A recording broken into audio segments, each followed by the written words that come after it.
A modern city is a complex, dynamic organism with many groups and individuals and as many wants and wishes.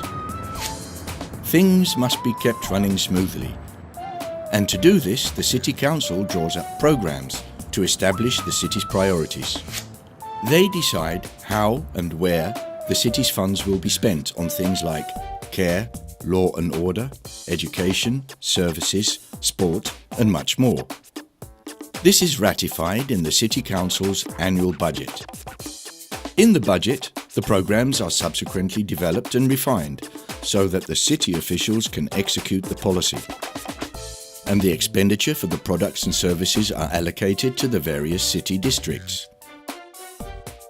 But it's a huge, complicated document and impossible to decipher for the average neighbourhood resident. The City Council works on a district-by-district basis. Not all neighbourhoods are the same. They each have their own needs, problems and aspirations. In this way, funds allocated to the neighbourhoods are spent efficiently and effectively, and the district authority is responsible for its administration. The Indische Buurt in East Amsterdam is an example of such an area. An ambitious neighbourhood with many active and involved residents and communities who prefer to organise and implement their own programmes, often with professional expertise. Together with the district authority, they increasingly shape their own agenda and priorities, and in doing so explore new methods of cooperation.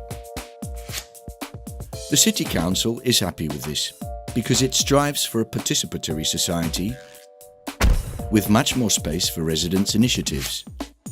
A proactive society is of course beneficial for local democracy.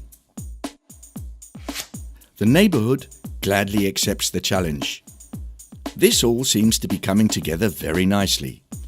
An actively involved neighbourhood can organise and implement certain tasks much better, and would like to do this together with the council. Superficially, it seems like the ideal situation. But unfortunately, it's not quite so simple. It demands a great deal of effort, investment, creativity and change. Because the residents and the council live in quite different worlds. Perceived as abstract by the residents, the world of the council is one of rules and regulations, frameworks, programs, earmarked budgets, and risk management. The residents live in another world of aspirations and possibilities, solutions tailored for real people and the neighbourhood, integrated solutions, flexible budgets and social capital, and the courage to experiment. So, they obviously won't speak the same language. And they have different approaches for tackling problems.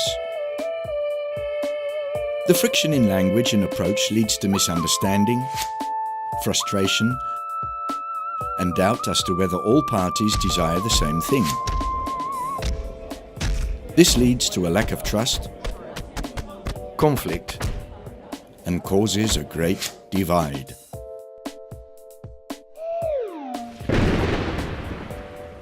In the Indische Buurt, the neighbourhood communities and the council have forged a solution for this problem. In a so-called district platform, the communities and the council engage in a continuous dialogue concerning the neighbourhood's priorities. This leads to the district agenda. If a shared idea has different names, they devise another, more suitable one. In addition, the neighbourhood has found a method of making the programs and budgets comprehensible both in detail and specific to the neighbourhood. This method is known as budget monitoring, and a group of residents has familiarised itself with it and is putting it into practice. Together with the council, the communities map out the services and expenditure. It then becomes clear to the neighbourhood and the council how much money is being spent and on what. The result is the district plan. Each agenda item is budgeted. Now they're in a position to check whether the implementation lives up to their expectations. Through this dialogue, a shared definition of the intended quality level is formulated. Now, the neighbourhood and the council can appraise the current service package and compare it to the desired quality level. what went well, what can be improved, and what must be changed. Here, 3 phases of budget monitoring have been completed, namely, a transparent understanding of budgets and expenditure, an agreed district plan, and agreed quality indicators. Now, the tasks can be divided between those which can be best implemented by the council and those which the neighbourhood wishes to carry out. The neighbourhood's ability to implement these tasks depends on the locally available social capital. The council then transfers tasks to the neighbourhood, not by open tendering, but by district tendering. What's the difference? With open tendering, you have several parties, extensive specification, assessment and selection, monitoring, checking and payment. With district tendering, you have one party, an agreement, an agreed procedure, a permanent dialogue, and the council and the neighbourhood are co-producers. In this way, local residents are given the opportunity to develop an approach specifically tailored for the DNA of the neighbourhood, free from complicated procedures and competition from large external parties. Consequently, local residents are working towards an inclusive, transparent and involved neighbourhood, where there is space and awareness for active residents who want to improve their area, where the council and the local residents closely cooperate in an equal partnership to tackle problems, where social capital in the neighbourhood and the council's facilities are combined to realise their ambitions, where an educational environment is created in which children and young people can develop and contribute to our society, and where everyone feels both owner of and participant in our democracy.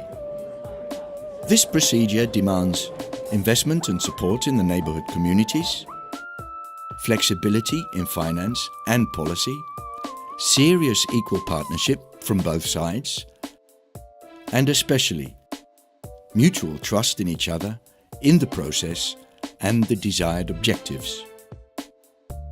The council and the communities will continue the current experiment in the Indische Buurt to gain more experience and to share the experience gained, because they know that district tendering is best for a better neighbourhood.